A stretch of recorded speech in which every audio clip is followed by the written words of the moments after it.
हर लड़की का एक सपना होता है कि उसको अच्छा घर मिले और अच्छा परिवार मिले, लेकिन उससे भी अच्छा उसको एक पति मिले।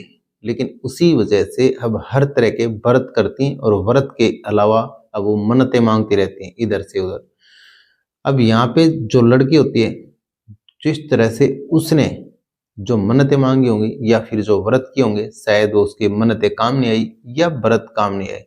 अब एक पिता अपनी बेटी के साथ शादी कर लेता है, लेकिन यही नहीं, उसके बाद अब लड़की उस चीज़ का विरोध करती है तो उसके पिता अब उसके खिलाफ ऐसा कदम उठाते हैं, शायद उसने सोचा भी नहीं होगा। तो आज की कहानी। तो नमस्कार, आदाब, सत श्री अकाल। मैं रवि शर्मा हाजिर हूँ एक और क्राइम की कहानी को लेकर। लेकिन आज की क्राइम की कहानी बिहार प्रदेश का एक जिला है अरवल, और इसी अरवल जिले का एक थाना लगता है जलालपुर। दरअसल 17 अक्टूबर 2021 के दोपहर 2 बजे के आसपास की घटना। अब एक बेटी अपने पिता के घर से अपना सामान पैक करती है, और जैसे ही बैग में सामान भरती है, उसके बाद घर से जैसे ही निकलती है, उसके पिता अब एकदम से वहाँ पे एंट्री करते हैं। उसके बाद लड़की को मना करते हैं कि यहाँ से तुमको जाना नहीं है। उसके बाद जैसे ही लड़की कहती है जो तुम कर रहे हो ये ठीक नहीं है और मेरे को इस चीज़ से घिन आती है। अब उसके पिता कहते हैं तुम मेरी पत्नी हो और यहीं पे रहना, कहीं नहीं जाना। लेकिन अब उसकी जिद के आगे कहीं ना कहीं लड़की उसको मना करती है कि मैं आज आपके यहाँ नहीं रह सकती, यहाँ से जाऊंगी। उसके बाद लड़की चलती है। अब उसके पिता मौजूर उठाते हैं, हथियार उठाते हैं। उसके बाद जैसे ही हथियार उठाते हैं उसको शूट कर देते हैं। लेकिन शूट करने के बाद लड़की को गोली लगती है और लड़की वहीं गिर जाती है। उसके बाद आस पड़ोस के लोग आते हैं, लेकिन उससे पहले जो उसका पिता होता है, जिसका नाम होता है मतेश्वर राम, मतेश्वर राम वहां से निकल जाता है।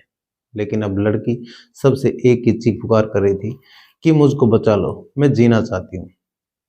अब जैसे ही ये आवाज़ लगाती है, लेकिन हर कोई एक दूसरे की तरफ देखता है। उसके बाद पुलिस को फ़ोन करते हैं, पुलिस आती है। उसके बाद पुलिस वायरलेस सेट से अब सब थानों में ये इतला कर देती है कि यहाँ से अपने बेटी का कत्ल करके एक शख्स साइकिल पे भागा है।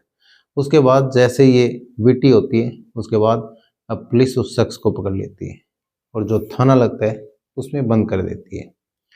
लेकिन जो लड़की वहाँ पे सिसक रही थी, उसको पुलिस अगर हॉस्पिटल लेके जाती तो भी वो बच नहीं पाती, क्योंकि गोली जो उसको इतनी नज़दीक से मारी गई थी, तो वहाँ पे कुछ देर बाद उसकी सिसक सिसक के मौत हो जाती है। लेकिन उसके बाद अब पुलिस उसके पिता से जानना चाहती थी आखिर इस लड़की को मारा क्यों, और फिर जो गांव के लोग होते हैं उनसे भी जानकारी लेती आखिर ये माजरा क्या था, लड़की को ऐसी गोली क्यों मारी। उसके बाद पता चलता है जो मतेश्वर राम होते हैं, इनकी एक शादी हुई थी, और शादी होने के बाद जो इसकी पत्नी थी वो कुछ समय बाद वहाँ से इसके पास से भाग जाती है। अब जैसे ही भागती है, फिर से दूसरी शादी करते हैं, और दूसरी शादी करने के बाद कुछ साल बीतते हैं, फिर उसकी भी मौत हो जाती है। जब मौत होने के बाद उसकी एक लड़की पैदा होती है, लेकिन लड़की जैसे जैसे बड़ी होती है, या फिर एक दिन ये कोर्ट जाता है और शादी करने की जिद करता है, लेकिन वहाँ से कोर्ट से शादी के कागज बनवाता है और फिर उससे शादी कर लेता है। कोर्ट में जाके अपनी ही बेटी के साथ शादी कर लेता है।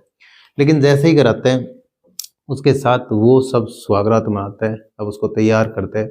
लेकिन वो सब होता है जो एक पति पत्नी के बीच में होता है, उनकी अब उसके साथ शारीरिक संबंध बनाता है। लेकिन लड़की मना करती है, गिड़गिड़ाती है, उसके पैरों में पड़ती है।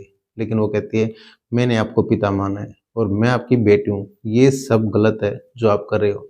उसके बाद उसका पिता उसकी एक नहीं सुनता, अपनी मनमानी करता रहता है, उसके साथ वो सब करता रहता है। लेकिन जैसे जैसे दिन बीतते थे, अब दिन महीनों में बीत जाते हैं, लेकिन अब हर रात हर दिन ये सब होता रहता है, दरिंदगी करता रहता है।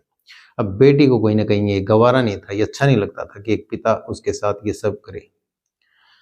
अब जो उसकी चीखें थी वो बाहर तो जाती थी, लेकिन आस पड़ोस के लोग अब उसकी चीखों को अब छतों पे चढ़ के या दीवारों को कान लगा के सुनते तो रहते थे, लेकिन कोई बोल नहीं पाता था आखिर क्यों, क्या वजह रही, लेकिन क्यों नहीं बोल पाए। फिर उसके बाद उससे लोग जब भी वो निकलती थी गांव में कहीं भी कुछ काम जाती थी, तो अब गांव वाले कहते थे तुम ऐसी दरिंदगी क्यों झेल रहे हो, जिस तरह से तुम्हारे पिता ने शादी कर ली तुमसे और फिर वो ये सब तुम्हारे साथ करता रहता है, आखिर ये कब तक चलेगा। उसके बाद वो गांव वालों से, कुछ महिलाओं से, सबसे कहती कि मेरे को इस दलदल से निकाल दो और मेरी मदद कर दो, मैं अकेली कुछ कर नहीं पा रही हूँ, लेकिन आप लोग मदद करो। लेकिन जिस तरह से वो लड़की कहती थी, लेकिन मदद के लिए कोई आगे नहीं आता। अब ये सब वो लड़की झेलती रहती है। उसके बाद अब जैसे जैसे समय बीत रहा था, उसी हिसाब से लड़की अब बेबस हो चुकी थी। लेकिन लड़की यहाँ से निकलना चाहती थी।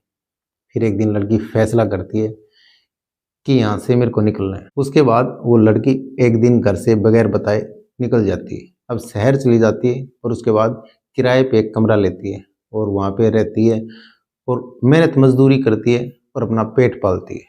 लेकिन अब जैसे जैसे समय बीत रहा था, उसी हिसाब से वो अपना काम करती थी और वो अपना गुजर बसर करती थी। लेकिन इधर उसके लड़की का पिता अब उसको ढूंढता है और शहर जाता है। शहर में इधर से उधर, इधर से उधर कुछ महीने बीतते, लेकिन हार थक कर उसको वो नहीं मिलती। तब घर बैठ जाता है। लेकिन जैसे ही घर बैठता है, लड़की सोचती है अब मैं ठीक ठाक हूँ और जो मेरे कपड़े हैं वहाँ पे घर पे ही है, बक्सों में कपड़े थे और वो कपड़े अब लेने के लिए वो आती है। वो सोचती है कि पापा जिस टाइम घर पे नहीं होंगे उस टाइम पे चलूंगी। लेकिन उसको कुछ टाइम का पता था कि इस टाइम वो घर से बाहर चले जाते हैं। उसी टाइम पे ठीक लड़की आती है और घर से अपने कपड़े लेती है और बैग में भरती है। उसके बाद अब जैसे ही निकलती है, लेकिन ठीक निकलने से पहले उसका पापा एकदम से वहाँ पे आ जाता है और उसको रोकता है। अब वो बोलता है कहीं नहीं जाना और यहीं पे रहना है। अब उसके बाद वो कहती है मैं यहाँ नहीं रह सकती। ये जिस तरह से अब मेरे को इस चीज़ से घिन आती है, मैं आपकी बेटी हूँ और आप मेरे पापा हो, ये रिश्ता बहुत गलत है और मुझे अपने आप में घिन आती है और ये सब मैं नहीं कर सकती। उसके बाद उसका पापा कहता है कि मैंने तुमसे शादी की है और तुम मेरी पत्नी और मैं तुम्हारा पति हूँ। लेकिन ये बातें उनकी सब जो जोर जोर से हर रोज तमाशा होता था, आस पड़ोस के लोग, जो उसके मोहल्ले के लोग अब छतों पे चढ़ते थे या फिर दीवारों को कान लगा के सुनते थे। लेकिन कोई बोलता नहीं था। अगर शायद कोई हिम्मत करता तो शायद बात इतनी आगे तक नहीं बढ़ती। उसके बाद उनके बीच जिद होती है इस चीज को लेके। अब उसका पिता उसको रोकना चाहता था, लेकिन वो यहाँ से जाना चाहती थी। वो ये कहती थी कि मेरी जिंदगी मैं अपने हिसाब से जीऊंगी, मैं अपना मेहनत मजदूरी करती हूँ और उससे अपना पेट पालती हूँ। लेकिन ये जो जिल्लत भरी जिंदगी, ये नहीं जी सकती आपके साथ। जो मेरे माथे पे आपने कलंक पोता है, कहीं ना कहीं मैं उसको दूर करना चाहती हूँ। उसके बाद अब वो लड़की वहां से अपना बैग उठाती है और जैसे ही चलती है, लेकिन वो अपनी बंदूक निकालता है। उसके बाद सीधा उस लड़की को शूट कर देता है। जैसे ही शूट करता है, लड़की वहीं पे गिर जाती है और वो साइकिल उठा के अपनी बंदूक लेके वहां से फरार हो जाता है, भाग जाता है। उसके बाद अब आस पड़ोस के जितने भी मोहल्ले के लोग होते हैं इकट्ठा होते हैं। लेकिन लड़की एक ही विनती कर रही थी कि मुझको बचा लो, मुझको जीना है और मुझको आप बचा लो प्लीज। ऐसी वो आवाजें लगाती, सिसकियां भर रही थी। उसके बाद पुलिस आती है और फिर लड़की को उठाती है, लेकिन तब तक बहुत देर हो चुकी थी। उसके बाद पोस्टमार्टम होता है।